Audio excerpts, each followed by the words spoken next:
दोस्तों, जिंदगी में सबसे बड़ा बोझ क्या है जानते हैं? वो यादें और रिश्ते जिन्हें हमें छोड़ देना चाहिए, लेकिन हम कसकर पकड़कर बैठे रहते हैं। यही वजह है कि हम आगे नहीं बढ़ पाते। किताब द आर्ट ऑफ लेटिंग गो हमें सिखाती है छोड़ना हार नहीं है, बल्कि असली जीत है, अपने सुकून की, अपनी आजादी की।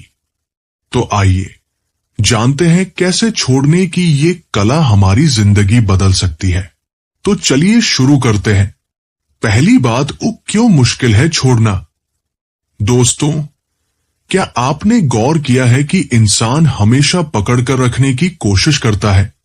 कोई पुराना रिश्ता, कोई याद, कोई चीज या फिर कोई आदत। हम सोचते हैं कि अगर हमने उसे छोड़ दिया तो हमारी पहचान ही खत्म हो जाएगी। एक मनोवैज्ञानिक कहते हैं, हमारा दिमाग हर उस चीज से चिपकने की कोशिश करता है जिससे उसे सुरक्षा मिलती है। यही वजह है कि जब कोई रिश्ता टूटता है तो हम उसे छोड़ नहीं पाते। जब कोई सपना अधूरा रह जाता है तो हम बार बार उसके बारे में सोचते रहते हैं। असल में हमारा डर ही हमें बांध कर रखता है। डर कि अगर मैंने इसे छोड़ दिया तो मैं अकेला हो जाऊंगा। डर कि अगर मैंने इसे छोड़ दिया तो मेरे पास कुछ नहीं बचेगा। डर कि अगर मैंने इसे छोड़ दिया तो लोग मुझे कमजोर समझेंगे। लेकिन सच्चाई यह है कि पकड़कर रहने से हम और भी कमजोर हो जाते हैं। दूसरी बात, लेटिंग गो का असली मतलब। अब आप सोच रहे होंगे, छोड़ना आखिर होता क्या है? दोस्तों, छोड़ना का मतलब ये नहीं है कि आप किसी को भूल जाए।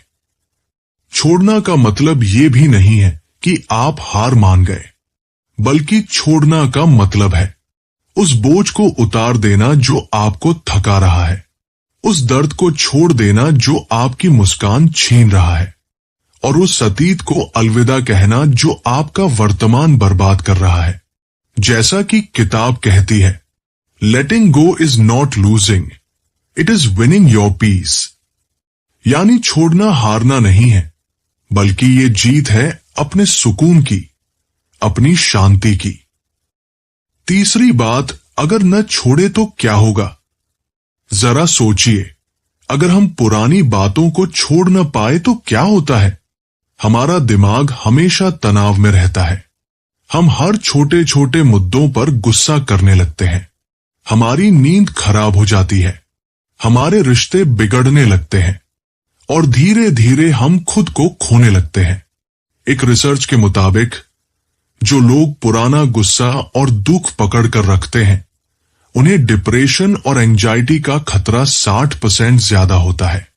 यानी छोड़ना सिर्फ मानसिक नहीं, बल्कि शारीरिक सेहत के लिए भी जरूरी है। चौथी बात, छोड़ने से मिलने वाले फायदे। अब सोचिए, अगर आप छोड़ना सीख जाए तो क्या होगा? मन शांत होगा, आपका दिमाग हमेशा की तरह दौड़ता नहीं रहेगा, आप खुद को हल्का महसूस करेंगे, रिश्ते सुधरेंगे। जब आप गुस्सा और अहंकार छोड़ देंगे तो आपके रिश्तों में मिठास बढ़ जाएगी, आत्मविश्वास बढ़ेगा। जब आप अतीत को स्वीकार करके आगे बढ़ेंगे तो आपको लगेगा कि आप किसी भी हालात से निपट सकते हैं। नई शुरुआत का मौका मिलेगा। हर खाली जगह कुछ नया भरने का इंतजार करती है। जब आप पुराना छोड़ेंगे तभी नया मिलेगा। पांचवी बात, को कैसे सीखे छोड़ना? Practical steps. किताब में कुछ बेहद आसान लेकिन गहरे कदम बताए गए हैं। आइए उन्हें समझते हैं। एक, एक्सेप्ट, स्वीकार करना। सबसे पहले ये मान लीजिए कि जो हुआ वो हो गया, वो आपके कंट्रोल में नहीं था। जितनी जल्दी आप सच्चाई स्वीकार करेंगे, उतनी जल्दी आप हल्के हो जाएंगे।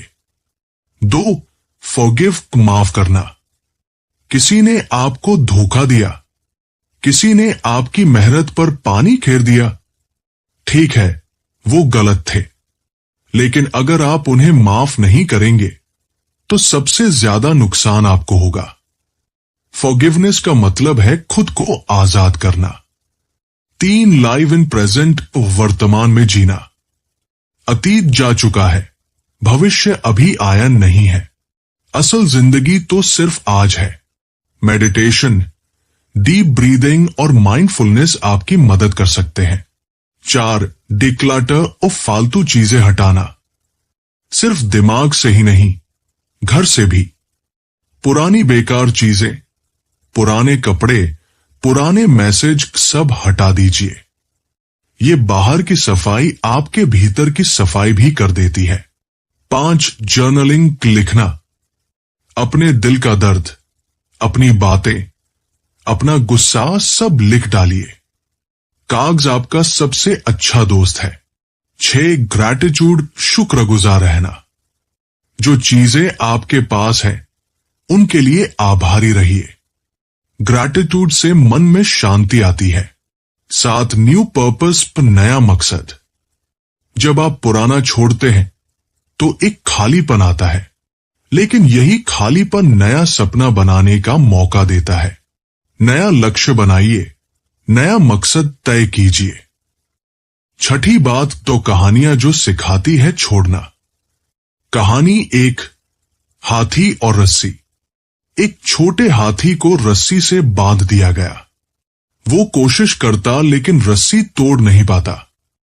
बड़ा होने पर भी वो कोशिश नहीं करता, क्योंकि उसके मन ने मान लिया कि वो रस्सी तोड़ नहीं सकता। दोस्तों, हम भी ऐसे ही हैं। हम पुराने अनुभवों को पकड़कर बैठे रहते हैं और सोचते हैं कि हम बदल नहीं सकते। लेकिन सच ये है कि आज अगर आप चाहें तो हर जंजीर तोड़ सकते हैं। कहानी 2 भिक्षु और औरत। 2 भिक्षु नदी पार कर रहे थे। रास्ते में एक औरत मिली। एक भिक्षु ने उसे उठाकर नदी पार करवाई। सालों बाद भी दूसरा भिक्षु गुस्से में था। तुमने औरत को छुआ। पहला भिक्षु बोला, मैंने तो उसे नदी के उस पार ही छोड़ दिया था, लेकिन तुम आज तक उसे अपने दिमाग में ढो रहे हो। दोस्तों, यही फर्क है पकड़कर रखने और छोड़ देने में। 7वीं बात का आध्यात्मिक पहलू। गीता में भगवान कृष्ण ने भी कहा है, कर्म करो, फल की चिंता मत करो। यानी इंसान को सिर्फ कर्म पर ध्यान देना चाहिए। फल उसके हाथ में नहीं है। अगर आप हर समय परिणाम को पकड़कर रखेंगे तो कभी सुकून नहीं मिलेगा। लेटिंग गो का मतलब है ईश्वर पर भरोसा करना। जो आपके बस में है वो करना और जो आपके बस में नहीं है उसे छोड़ देना। अंतिम बात का निष्कर्ष। दोस्तों, छोड़ना आसान नहीं है, लेकिन जब आप छोड़ देते हैं तो जिंदगी जादू की तरह बदल जाती है। याद रखिए, छोड़ना भूलना नहीं है। छोड़ना मतलब है बोझ को सबक में बदलना। छोड़ना मतलब है अतीत की जंजीरों से मुक्त होना। तो दोस्तों, यही था दी आर्ट ऑफ लेटिंग गो से मिलने वाला सबसे बड़ा सबक, कि छोड़ना ही असली आजादी है। उम्मीद है आज की ये सीख आपके दिल को छू गई होगी। अगर हाँ, तो इसे अपने दोस्तों के साथ जरूर शेयर कीजिएगा। और हाँ, याद रखिए, ये तो बस शुरुआत है। ऐसी ही और जिंदगी बदलने वाली किताबों के राज हम आपके लिए लाते रहेंगे। तो मिलते हैं अगली वीडियो में एक नई किताब, एक नई सोच और एक नई सीख के साथ। तब तक के लिए खुश रहिए, हल्के रहिए और छोड़ना सीखते रहिए।